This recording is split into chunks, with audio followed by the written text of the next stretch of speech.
स्वामी म्हणतात, कुणाच्या वाईट विचारानं तुमचं काहीच होणार नाही, कारण तुमचा कर्ता आणि करविता तुमच्या पाठीशी उभा आहे. सर्वांना श्री स्वामी समर्थ.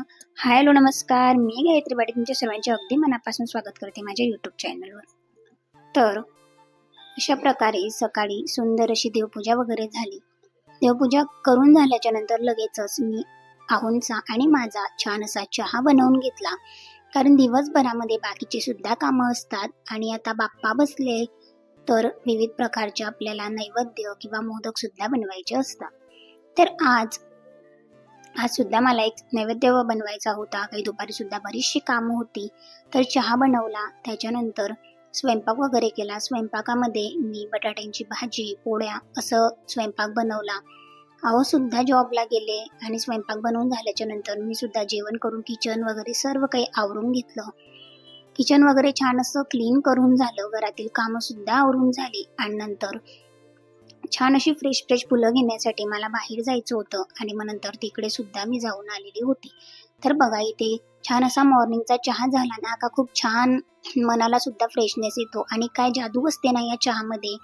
हा एक कप चहा घेतला का पूर्ण दिवस आपला फ्रेश जातो आणि एक कप चहामुळे जर तुम्ही जेवण सुद्धा केलं नसेल तरी तुम्ही भरपूर एनर्जेटिकने सुद्धा हे कामं करू शकता.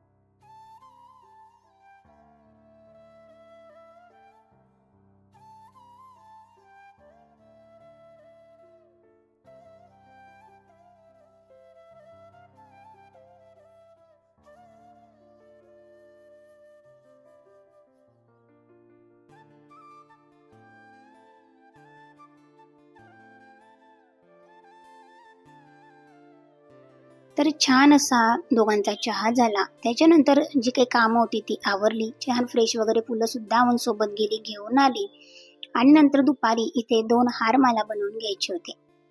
जर बाहेरून हार आणायचा म्हटला तर आमच्याकडे 50 किंवा 100ला, चांगला हार घ्यायचा म्हटला मी बनवते असा तर आमच्याकडे 100ला मिळतो आणि एक फूल घ्यायचं म्हटलं, एक फूल कुठे तर आमच्याकडे 50ला मिळतो. म्हटलं जाऊ द्या, 20 मध्येच एवढी जास्त फुलं आपल्याला मिळतात, तर मग म्हणून मी हार नाही आणला आणि छान अशी फ्रेश फुलं घेऊन आलेली होती आणि आता त्या फ्रेश फुलांचेच मी 2 हार अगदी छान पद्धतीने बनवून घेतलेले होते.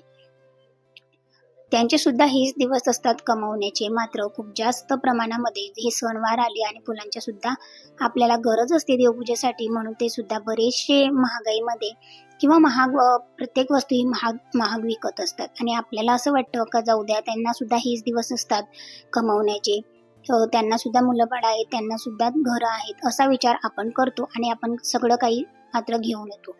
पण फुलांचंच नव्हे तर प्रत्येक गोष्ट ही भरपूर महाग झालेली आहे. मार्केटला जायचं म्हटलं म्हणजे प्रत्येक वस्तू हा विकणारा ज्याचा त्याचा फायदा बघून विकत असतो. कोणीही विचार करत नाही का फुलं देवपूजेसाठी दिली जात नाहीत, जेणेकरून जर आपण कमीमध्ये जरी दिली तरी आपण देवासाठीच ते कार्य करतो आहे, मात्र कोणीही कर्माचा विचार अजिबात करत नाही. तर असो, या पद्धतीने छान असे मी 2 हार जे काही होते ते बनवून घेतले आणि बघा, एवढ्या फुलांमध्ये इतके सुंदर 2 हार बनवून सुद्धा मला देवपूजेसाठी खूप सारी फुलं ही राहिलेली होती आणि मला दररोज देवपूजेसाठी सुद्धा छान अशी फ्रेश फुलं लागतात, म्हणून मी जास्तीचीच घेऊन आलेली होती, जेणेकरून एक्स्ट्राची जी फुलं आहेत ना ती आपल्याला देवपूजेसाठी वापरता येतील. आणि 4 ते 5 दुर्वांच्या जुडी सुद्धा मी आणलेल्या होत्या मार्केटमधूनच.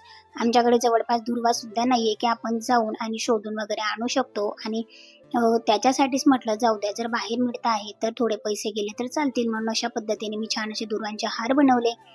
पुन्हा संध्याकाळच्या रुटीनमध्ये मी लगेचच इथे मला आज मोदक बनवायचं जमलं नाही, बनवायचे होते पण काही कारणास्तव नाही जमलं, म्हणून मी इथे थोडेसे 1 प्लेट शेंगदाणे जे काही होते ते हलके फुलकेसे भाजून घेतले. भाजून झाल्याच्या नंतर त्याचे जे काही व्यवस्थित त्यांना असं बारीक करून घेतलेलं आहे, जास्तही बारीक नाही तर ठेचणीनेच ठेचून घेतलेलं होतं शेंगदाण्यांना. थोडासा गूळ हा होता, फ्रेश गूळ होता, अगदी छान होता, त्याला चाकूच्या साहाय्याने काढून घेतला. 2 चम्मच इथे तूप घेतलेलं होतं. त्या तुपामध्ये आधी गूळ टाकला, गुळाचं छान असं पाणी होऊ दिलं आणि लगेचच त्याच्यामध्ये जे काही शेंगदाणे होते ते टाकून द्यायचे होते. याला कोणी लाडण म्हणतं, कोणी चिकी म्हणतं किंवा कोणी गुळ शेंगदाणे म्हणतं. म्हणजे प्रत्येकाच्या आवडीचा भाग किंवा आपण म्हणतो ना, प्रत्येकाकडची परंपरा ही वेगळी असते, म्हणून प्रत्येक जण एका वेगळ्या नावाने त्याला ओळखत असतो. म्हणून पुण्या साईडला जर विचार केला तुम्ही तर ते लाडण म्हणतात. आमच्या खानदेशीमध्ये जर विचार केला तर आम्ही चिकी म्हणतो आणि कोणी गुळ शेंगदाणे म्हणतं. म्हटलं चला लाडूच्या ऐवजी मी असंच लाडण बनवलं होतं, जे की खायला सुद्धा छान लागतं. आणि याच्यामध्ये जर तुम्ही डायरेक्ट कढईमध्ये गुळ आणि शेंगदाणे टाकले तर खूप चिकट होऊन जातात आणि निघत सुद्धा नाही आणि खायला तर इतके कडक असतात ना की कोणीही खात नाही. पण तुम्ही अशा पद्धतीने जर 1 किंवा 2 चम्मच तुपामध्ये जर बनवलं तर बघा अगदी ते पूर्ण कढईमध्ये सुद्धा गोलगोल फिरत आहे, कारण चिकटावा अजिबात येत नाही. गोड जरी असला त्याच्यामुळे अजिबात चिकट होत नाही आणि छान पद्धतीने ते माझं लाडण तयार होतं. नंतर मी त्याच्यावर झाकण ठेवलं आणि नैवेद्य सुद्धा दाखवायची तयारी केली.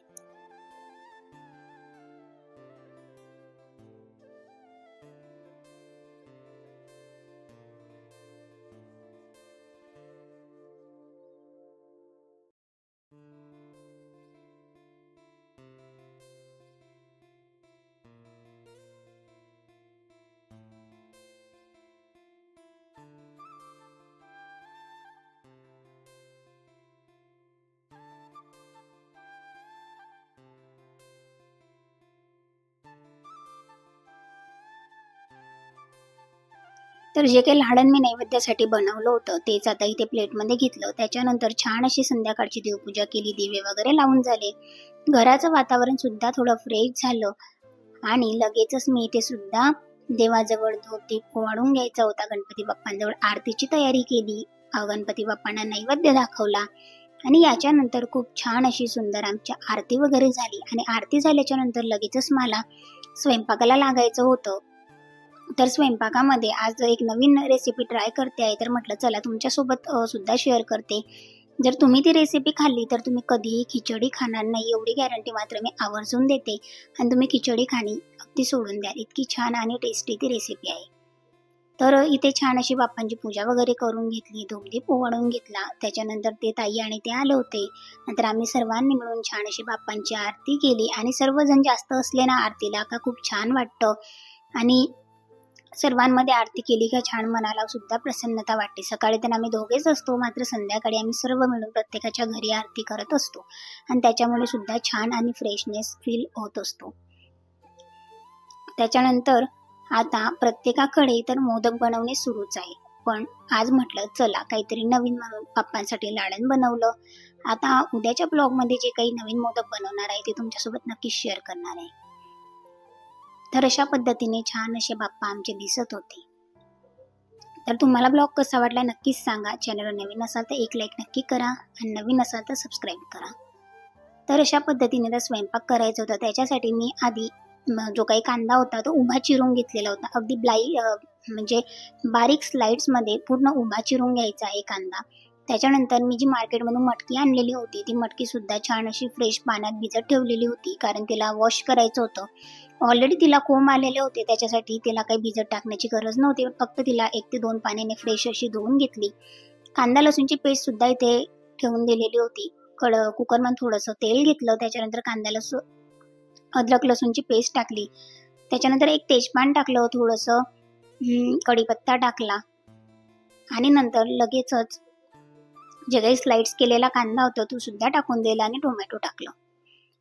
टोमॅटो टाकून झाल्याच्या नंतर छान असं मिक्स करून घेतलं. थोडंसं त्याच्यामध्ये मीठ वगैरे टाकलं, जेणेकरून मीठ टाकल्याच्या नंतर लगेचच कांदा सुद्धा बारीक होईल थोडासा आणि मऊ होईल. ऑलरेडी मी छान अशा स्लाइड्समध्ये कांदा सुद्धा कट केलेला होता आणि जी मटकी आणलेली होती ती सुद्धा पाण्यात भिजत ठेवलेली होती आणि 1 वाटी मी याच्यामध्ये 1 वाटी तांदूळ घेतलेले होते, तर ते सुद्धा भिजत ठेवलेले होते, जेणेकरून शिजण्याच्या वेळेस 2 ते 3 शिट्ट्यांमध्ये हा मटकी भात छान आणि टेस्टी होतो. तुम्ही जर असं पाहिलं तर असा मटकी भात जर तुम्ही केला तर मटकी सुद्धा आपल्या शरीरासाठी हेल्दी असते. मुलांना सुद्धा टिफिनमध्ये या गोष्टी आपण देऊ शकतो. मुलांच्या आवडीच्या असतात. खिचडी प्रत्येकाला आवडते, पण खिचडीमध्ये असं म्हणतात की म्हणतो आपण का डाळ खाल्ली तर आपल्याला ॲसिडिटी होते, पण जर तुम्ही मटकी खाल्ली तर अजिबात ॲसिडिटी होत नाही, पौष्टिक असते. पौष्टिक तत्व सुद्धा तुम्हाला या रेसिपीमधून मिळू शकतं, म्हणून एक शरीराच्या हिशोबाने सुद्धा ही रेसिपी खूप छान आणि टेस्टी आहे. लगेचच मी याच्यामध्ये मीठ टाकलं, हळद टाकली, थोडंसं मिरची पावडर टाकलं, हिंग टाकला, किचन किंग गरम मसाला टाकला, धनापूड पावडर टाकली आणि छान असं मिक्स करून घेतलं. मिक्स करून झाल्याच्या नंतर लगेचच त्याच्यामध्ये मटकी टाकली आणि मटकी टाकून झाल्याच्या नंतर तांदूळ टाकायचे होते, तांदूळ सुद्धा टाकून घेतले आणि 1 वाटी तांदूळ या मापाने मी 3 वाटी पाणी टाकलेलं आहे, कारण त्याच्यामध्ये आपण मटकी सुद्धा ऍड केलेली आहे. कोणत्याही प्रकारची डाळ न टाकता मटकी भात इतका टेस्टी होतो आणि कुकर खोलल्यानंतर इतका सुंदर असा वास या भाताचा येत होता का असं वाटत होतं का केल्याच खाऊन घ्यायचा. पण छान असं कुकर थंड झालं, रात्री आहो आले आणि आम्ही दोघांनी छान असं जेवण केलेलं होतं. तर आम्हाला दोघांना तर खूप प्रचंड आवडतो हा भात. तुम्ही जर ट्राय केला नसेल तर ही रेसिपी नक्की ट्राय करून बघा आणि कमेंट्समध्ये सुद्धा मला सांगा कशी झाली. पाणी टाकून घेतलं 3 वाटी, त्याच्यानंतर लगेचच थोडासा कोथिंबीर गार्निश केला आणि कुकर बंद करून घेतलं आणि फक्त 2 ते 3 शिट्यांमध्ये छान असा मटकी भात तयार झाला होता. सो ब्लॉग आवडला असेल तर जास्तीत जास्त लाईक करा, चॅनलवर नवीन असाल तर चॅनलला सबस्क्राईब करा. ब्लॉग कसा वाटला नक्की कॉमेंट सेक्शनमध्ये सांगा. ही रेसिपी तुम्हाला कशी वाटली ते सुद्धा सांगा. तर पुन्हा भेटेल उद्याच्या ब्लॉगमध्ये. तोपर्यंत सर्वांना श्री स्वामी समर्थ आणि धन्यवाद. Thank you.